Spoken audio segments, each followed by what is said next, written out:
Salut à tous, bienvenue dans le premier Max Récap du mois de décembre.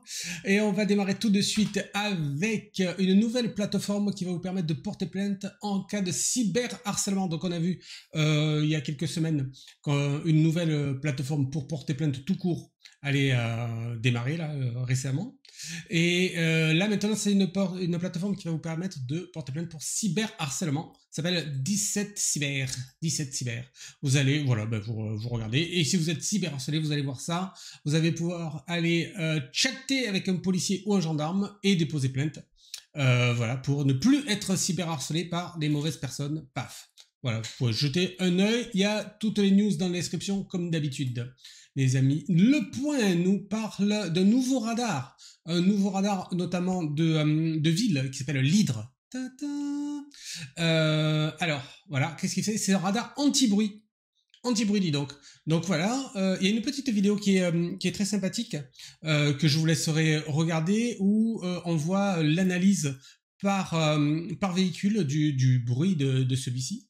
Voilà, avec des amendes, hop là, opérationnelles et automatiques. Voilà, donc si vous éternuez trop fort en passant devant, c'est 135 € maintenant. Donc fermez la fenêtre quand vous êtes à bord de votre véhicule, les amis.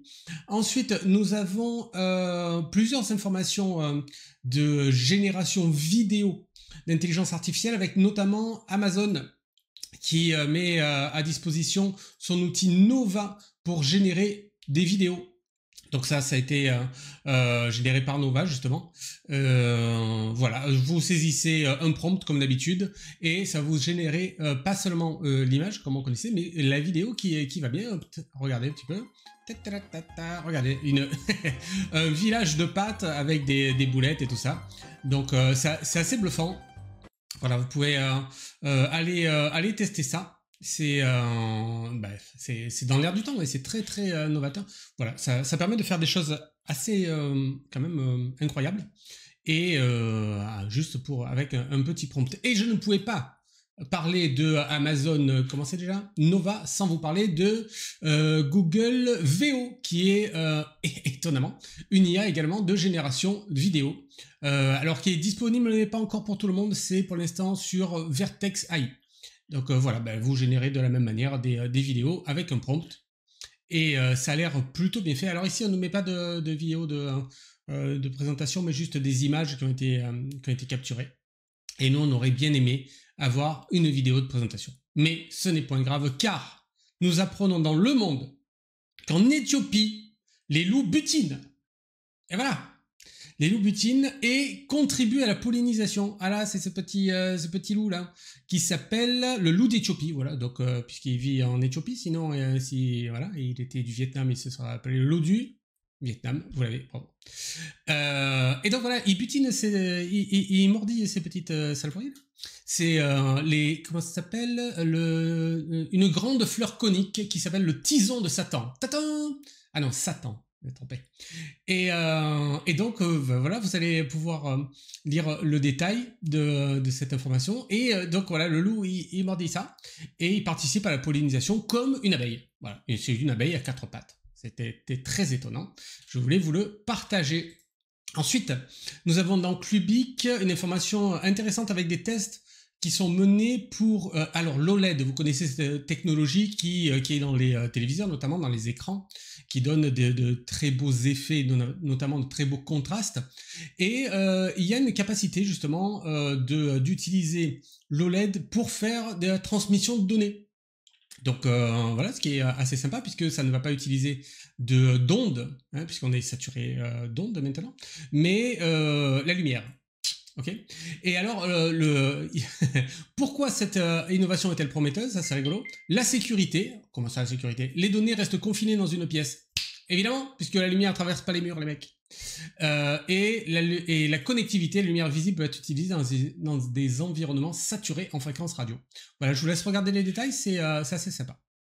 Nous avons encore dans Clubic et encore de la génération de vidéos par intelligence artificielle, mais cette fois-ci, c'est la création de démos de jeux vidéo de quelques secondes, peut-être minutes, juste avec du prompt. Ça s'appelle Google Genie. Donc tu saisis un bidule et ça te fait un texte jouable. Donc ça c'est assez sympa. Regardez, ici on a une petite vidéo. Hop, génère un monde jouable sur un vaisseau spatial.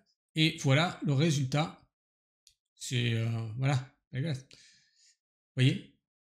Et il y a une démo qui est vraiment jouable. On a les touches là. C'est voilà, on peut se naviguer dans le monde qui a été créé. Donc c'est bon. Après ça reste une démo, hein. Mais c'est plutôt pas mal. Donc voilà, ça s'appelle Génie. Et c'est de chez Google.